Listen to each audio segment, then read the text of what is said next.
नमस्कार प्यारे बच्चों, यह वीडियो आप पूरा ज़रूर देखें। मेरे YouTube चैनल राकेश DKG 12 में आपका स्वागत है।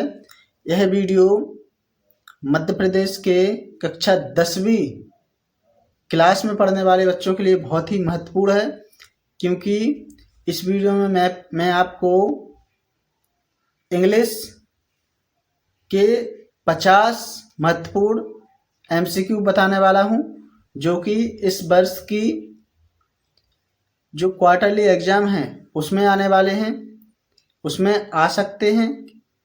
और उसके साथ ही यदि आप इन 50 MCQ को अच्छे से याद कर लेते हो तो जो आपका फाइनल पेपर है उसमें भी एक क्वेश्चन आ सकते हैं। तो इनको आप अच्छे से याद कर लीजिए और पूरा वीडियो ज़रूर देखिए, क्योंकि यह इंग्लिश के पेपर के लिए बहुत ही महत्वपूर्ण वीडियो है। जो आपके 4 नंबर के MCQ आते हैं वो आपके बिल्कुल पक्के होने वाले हैं। बस आप इस वीडियो को अच्छे से देख लीजिए। तो चलिए वीडियो को स्टार्ट करते हैं। पहला क्वेश्चन है, हु वॉज लेंचो? लेंचो कौन था? ऑप्शन है, a post master, a farmer, a doctor, a teacher. तो सही आंसर क्या है इसका? A farmer. लेंचो एक किसान था। दूसरा क्वेश्चन है, what did Lencho hope for? Lencho क्या आशा कर रहा था? क्या आशा थी लेंचो की? ए ऑप्शन है सनशाइन, बी ऑप्शन है रेन, सी है स्नो, डी है विंड। तो जो सही आंसर हो जाएगा वो हो जाएगा रेन। लेंचो आशा कर रहा था कि कुछ बारिश हो जाए। थर्ड क्वेश्चन है, व्हाट डिस्ट्रॉयड लेंचोस क्रॉप? लेंचो की फसल को किसने बर्बाद कर दिया था या कैसे बर्बाद हुई थी? तो फ्लड से, ड्रॉप से, या हेलस्टॉर्म से, या फायर से। तो सही आंसर हो जाएगा इसका hailstorm, C is correct answer. Fourth question है, to whom did Lencho write a letter? Lencho ने किसको लेटर लिखा? पोस्ट मास्टर को, गॉड को, हिज फ्रेंड को, या हिज वाइफ को? तो उसने लेटर लिखा था गॉड को। तो बी वाला सही आंसर हो जाएगा। इनको आपको अच्छे से याद करते हुए चलना है, लिखना भी है। फिफ्थ क्वेश्चन है, how much money did Lencho ask God for? Lencho ने भगवान से कितनी मनी मांगी थी? 50 पैसोस, 70 पैसोस, और 100 पैसोस, या 200 पैसोस? तो इसमें देखिए कंफ्यूज वाले क्वेश्चन रहते हैं। उसने 100 पैसोस मांगे थे और आए कितने थे? 70 पैसोस। तो इसका तो क्या हो जाएगा आंसर सही? 100 पैसोस। पैसोस जैसे अपने देश की मुद्रा रुपीज होती है, वैसे ही अमेरिका में एक कंट्री है, वहाँ के देश की मुद्रा क्या होती है? पैसोस होती है। तो इसका करेक्ट आंसर सी हो जाएगा। 6 है, हु हेल्प्ड लेंचो? लेंचो की मदद किसने की थी? तो इसका सही answer b, the post master and employees. जो पोस्ट मास्टर था और वहाँ के कर्मचारी थे पोस्ट ऑफिस के, उन्होंने पोस्ट मास्टर की मदद की थी। 7 नंबर का क्वेश्चन है, why was Lencho angry after receiving the money? Lencho क्यों गुस्सा हुआ जब उसको पैसे मिल गए थे? पहला ऑप्शन है ही रिसीव्ड नथिंग, दूसरा ऑप्शन है he received less money, the post office was closed, his crops were damage. तो इसका सही आंसर बी वाला है, क्योंकि ही रिसीव्ड लेस मनी, क्योंकि उसको पैसे कम मिले थे, उसने 100 पैसोस मांगे थे, वो मिले थे 70 पैसोस। 8 नंबर का क्वेश्चन है, what did Lencho call the post office employees. तो इसका करेक्ट आंसर है b, a bunch of crooks. उन्होंने जो पोस्ट ऑफिस के कर्मचारी हैं उनको क्या बोला था, बेईमान बोला था कि यह बेईमानियों का एक गुट है या झुंड है, या फिर ये भ्रष्ट है यहाँ के कर्मचारी। तो इसका बी सही आंसर हो जाएगा। इसमें अभी पहले लेसन के ही ये चल रहे हैं, अब देखिए नेक्स्ट लेसन के भी एमसीक्यू आने वाले हैं। देखो आ गया है 9 वाला है, who was Nelson Mandela. Nelson Mandela कौन थे? पहला ऑप्शन है साइंटिस्ट, दूसरा ऑप्शन है a freedom fighter and political leader, तीसरा सी ऑप्शन है ए पोएट, डी ऑप्शन है ए बिजनेसमैन। तो कौन थे आपको पता होना चाहिए इसका answer. A freedom fighter and political leader थे नेल्सन मंडेला, मतलब b is correct answer. 10 number का क्या है, where did inauguration take place. Inauguration कहाँ पर हुआ था? तो इसका सही आंसर सी, प्रिटोरिया में। प्रिटोरिया साउथ अफ्रीका की एक कैपिटल है, वहाँ की 3 कैपिटल है जिसमें से एक कैपिटल प्रिटोरिया है। यहाँ पर जो इनॉग्रेशन था वो हुआ था, ये आपको याद रखना है। 11 नंबर का क्वेश्चन है, what did the inauguration mark. जो उद्घाटन हुआ था यह किसका प्रतीक था? ए ऑप्शन है end of apartheid, B option है beginning of a war, C option है independence of India, D option है मंडेलास बर्थडे। मतलब ये 4 ऑप्शन में से किसका प्रतीक है वो इनॉग्रेशन? तो इसका जो सही आंसर हो जाएगा वो हो जाएगा ए, रंग भेद की समाप्ति का प्रतीक था। क्या? जो वह उद्घाटन हुआ था या फिर समारोह हुआ था। तो ए इज करेक्ट आंसर। 12 नंबर का क्वेश्चन है, who become the first black president of south Africa. South Africa का पहला ब्लैक प्रेसिडेंट कौन था? इसका आंसर आप बहुत ही आसानी से बता दोगे, कौन? Nelson Mandela. 13 है, व्हाट वाज अपार्थाइड। अपार्थाइड क्या है?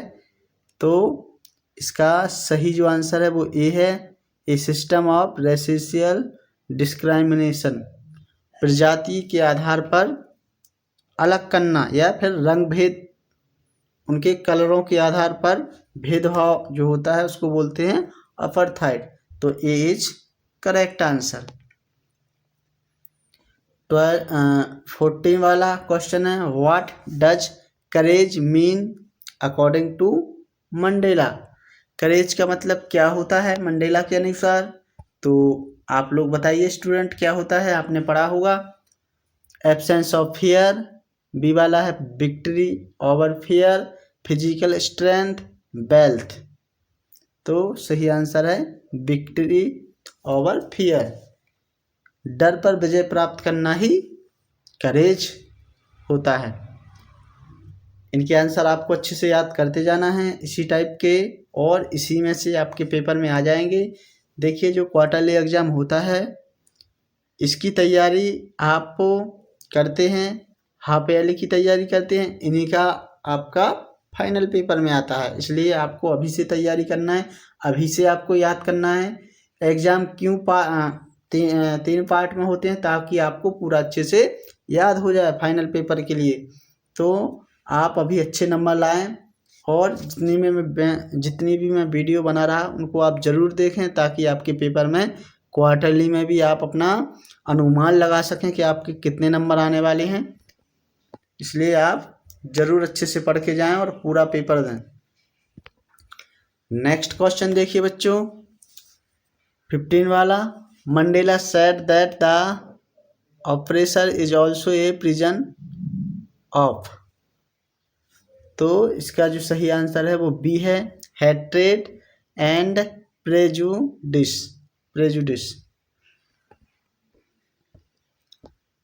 16 who is the poet of dust of snow. Dust of snow के पोएट कौन है? Robert Frost, Leslie Norris, Carolyn Wells, Adrienne Rich. तो correct answer is Robert Frost. Fire and ice के भी Robert Frost ही हैं। 17 what shook down the dust of snow. Dust of snow किसने गिराया था? तो ये क्रोन है। Is correct answer. 18 from which tree did the dust of snow fall. कौन से पेड़ से धूल के कण गिरे थे? तो इसका भी आंसर आपको पता होगा, बी वाला हेमलॉक ट्री। यदि नहीं पता है तो अच्छे से याद कर लीजिए। 19 वाला क्वेश्चन है, what did the dust of snow change. Dust of snow से क्या चेंज हो गया था? The weather, the poet's mood, the tree, the crow. तो B is correct answer the poet's mood. जो पोएट का मूड था वो चेंज हो गया था। फायर एंड आइस के भी मैंने आपको बोला था रॉबर्ट फ्रॉस्ट ही हैं। तो 20 वाला का ए वाला is correct answer. What does fire represent in the poem.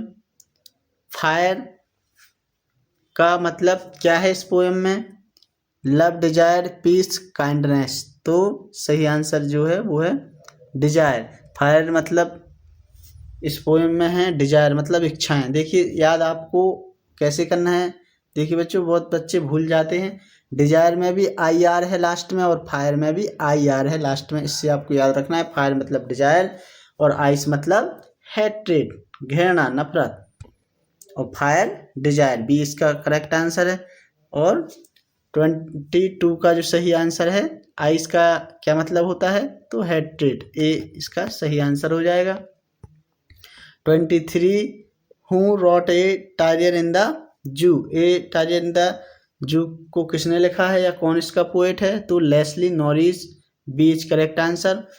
आपको एक बार जितने भी लेसन दिए गए हैं या जितनी पोएम हैं उन सभी के नाम, क्योंकि ये एक्सट्रैक्ट में आते हैं, और पोएट और राइटर के नाम भी अच्छे से याद कर लें तो बहुत ही अच्छा रहेगा। क्योंकि अंदर से बन के क्वेश्चन आते हैं एक्सट्रैक्ट में, और या फिर एक आध क्वेश्चन भी 2 नंबर का बन सकता है डायरेक्ट के who wrote a tiger in the zoo. तो आपको इसका आंसर लिखना पड़ेगा। इसलिए सभी स्टूडेंट ध्यान देंगे कि जितना लेसन आपकी बुक में दिए गए हैं सबके नाम और उनके पोएट और राइटर के नाम भी अच्छे से याद करना है। चलिए आगे बढ़ते हैं। 24 नंबर का क्वेश्चन है, where is the tiger in the poem.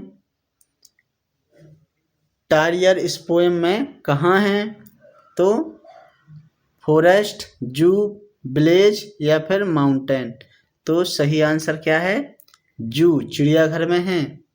ठीक है, जो टारियर इन द जू वाला लेसन है तो जू में ही है। ये बहुत ही आसान क्वेश्चन है। 25 what does the tiger do in the cage. Tiger cage में क्या करता है? तो इसका जो सही आंसर है वो बी है, स्टॉक्स इन क्वाइट रेज। वह आराम से चलता है लेकिन थोड़ा गुस्से में है। तो बी वाला इसका सही आंसर हो जाएगा।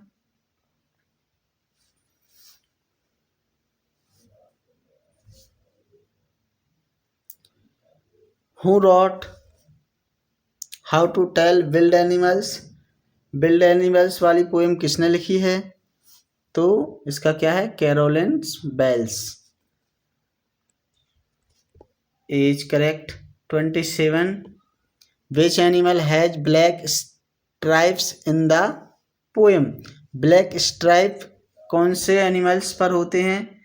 तो एशियन लॉयन, बंगाल टाइगर और लेपर्ड या बियर। तो उसका सही आंसर है बी है। बंगाल टारियर, जो बंगाली टारियर होते हैं उस पर होता है।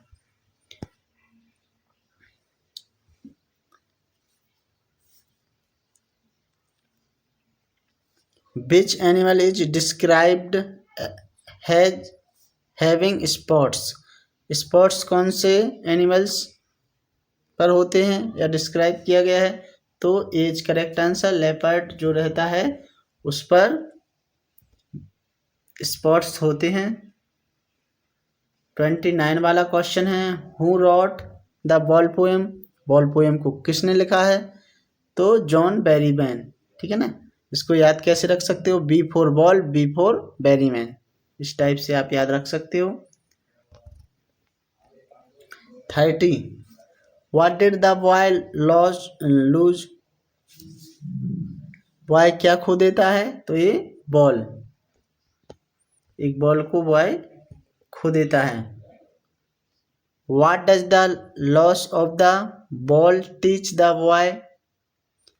बॉय ने जो बॉल खो दी थी उसकी वजह से वह क्या सीख रहा था? Money is everything, the lesson of responsibility and loss, how to play, how to buy twice. तो क्या सीख रहा था? बी वाला सीख रहा था।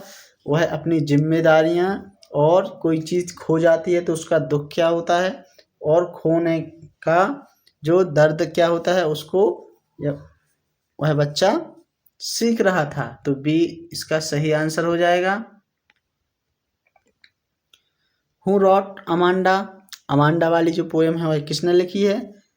तो रॉबिन क्लीन ने ये पोएम लिखी है। Is correct answer. 33 what does Amanda wish to be? Amanda क्या बनना चाहती है? A teacher, a mermaid, a doctor, a princess. तो वह एक परी बनना चाहती है, मरमेड, ठीक है ना, जलपरी।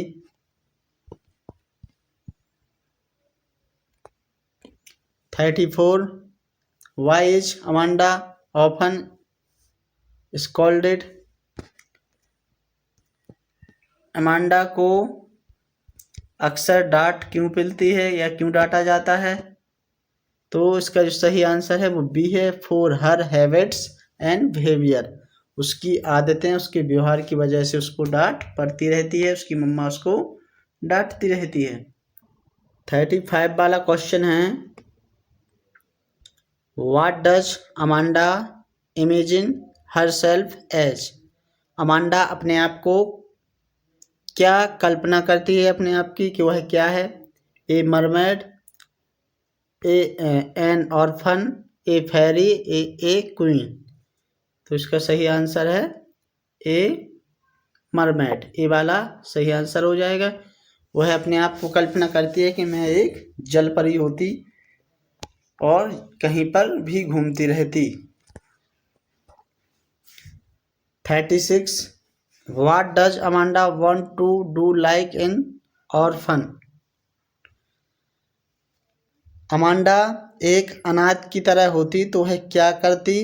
इसका सही आंसर है बी, रोम फ्रीली, स्वतंत्र रूप से घूमती रहती। इसका आंसर बी वाला हो जाएगा। 37 वाला है, the poem Amanda mainly highlighted? जो अमांडा वाली पोएम है वह किसको हाईलाइट करती है? Freedom and childhood, war, nature, friendship. तो सही आंसर है फ्रीडम एंड चाइल्डहुड, स्वतंत्रता और बचपन को हाईलाइट करती है अमांडा वाली पोएम। 38 वाला क्वेश्चन है, what was Lencho's house situated on? Lencho का हाउस कहाँ पर सिचुएटेड था? ए हिल। तो ए वाला करेक्ट आंसर हो जाएगा। 39 वाला क्वेश्चन है, Lencho crops was ready for? Lencho की क्रॉप रेडी थी किस लिए? हार्वेस्ट के लिए।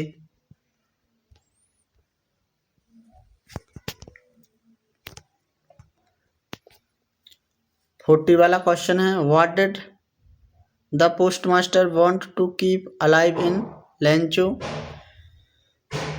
पोस्टमास्टर लेंचो का क्या जीवित रखना चाहते थे? तो होप एंड फेथ, उसका उसकी आशा और जो भगवान पर उसका विश्वास है उसको जीवित रखना चाहते थे, इसलिए पोस्ट मास्टर ने पैसे को कलेक्ट करके उसके पास भिजवाया था, लेकिन 70 पैसों से कलेक्ट हो पाए थे, तो उतने ही उन्होंने भिजवा दिए थे। 41 वाला क्वेश्चन है, Mandela's inauguration ceremony was held on. कौन सी डेट को नेल्सन मंडेला का इनॉग्रेशन हुआ था? तो आपको पता होना चाहिए कि 10 मई 1994 में, ठीक है ना। तो first is correct answer. 42 question है, Mandela said the every man has. Mandela ने कहा था कि हर पर्सन के होते हैं, क्या होते हैं? 2 ऑब्लिगेशन, 2 कर्तव्य उसके होते हैं। 43 the first obligation mentioned bye Nelson Mandela is toward. जो पहला कर्तव्य होता है वह कौन सा होता है? Family, government, friends, school. तो क्या होता है? Family. A is correct answer. 44 44वां क्वेश्चन है, the second obligation is toward. Second obligation क्या होता है? सोसाइटी एंड कंट्री, समाज और देश जो होता है वो दूसरा अपना महत्वपूर्ण कर्तव्य होता है। पहला तो अपना परिवार ही रहता है। ये किसके वाक्य थे? नेल्सन मंडेला के वाक्य थे। अब देखिए 45 वाला question, in dust of snow the poet's mood change from. Poets का मूड कैसा था डस्ट ऑफ स्नो में और कैसे चेंज हो गया? सैड टू हैप्पी, पहले दुखी थे फिर बाद में वह खुश हो गए थे। 46 the crow and hemlock tree are generally associated with. किससे इनकी तुलना की जाती है? क्रो और हेमलॉक की। तो इनकी तुलना की जाती है नेगेटिव जो थिंग्स रहती हैं उनके साथ इनको एसोसिएट किया जाता है। तो बी आंसर सही हो जाएगा। 47 वाला, in fire and ice the world may and because of. इसका आंसर हो जाएगा फायर एंड आइस, सी वाला। 48 वाला है, the tiger in the zoo should ideally be. Tiger को मतलब जनरली रूप से कहाँ होना चाहिए? इन द जंगल, बी वाला सही आंसर हो जाएगा। 49 Amanda wants freedom from. Amanda कहाँ से आज़ाद होना चाहती है? तो इसका बी वाला सही आंसर है, कॉन्स्टेंट इंस्ट्रक्शन एंड स्कोल्डिंग। जो उसको लगातार निर्देश मिलते हैं और डांट मिलती है उससे वह आज़ाद होना चाहती है। इस वीडियो का लास्ट क्वेश्चन है, विच lesson poem focused strongly on the importance of freedom. कौन से लेसन या पोएम में इम्पोर्टेंस ऑफ फ्रीडम पर ज़्यादा फोकस किया गया है? तो इसका आंसर आप कमेंट में ज़रूर बताएंगे। तो देखिए स्टूडेंट, इस वर्ष की जो क्वार्टरली एग्ज़ाम हैं उसमें यहीं तक आपके पेपर में आना है, तो आपको इनको अच्छे से याद करना है जितने भी एमसीक्यू हैं। यदि आप एमसीक्यू अच्छे से याद कर लेते हैं तो आपका देखिए 2 से 3 काम बनने वाले हैं। एक तो एक्सट्रैक्ट आपसे बनने लगेंगे जो आपके लेसन के अंदर से आते हैं, और छोटे छोटे क्वेश्चन के आंसर भी आप लिख सकते हो। इसलिए जितने भी ये एमसीक्यू आपने पढ़े हैं 50 के 50, इनके आंसर आपको अच्छे से याद करना है, तभी आपके फाइनल पेपर में, क्वार्टरली में, हाफ ईयरली में बहुत अच्छे नंबर आएंगे अंग्रेजी में। तो आप इसको बहुत ही अच्छे तरीके से याद कर लें और इस वीडियो को अपने दोस्तों तक भी शेयर करें और मेरे वीडियो को भी लाइक कर दें। यदि आप चैनल पर नए हैं तो चैनल को सब्सक्राइब करके भी जाएं, ठीक है ना। तो अभी इतना ही, फिर मिलते हैं अपन नेक्स्ट वीडियो में। Thank you.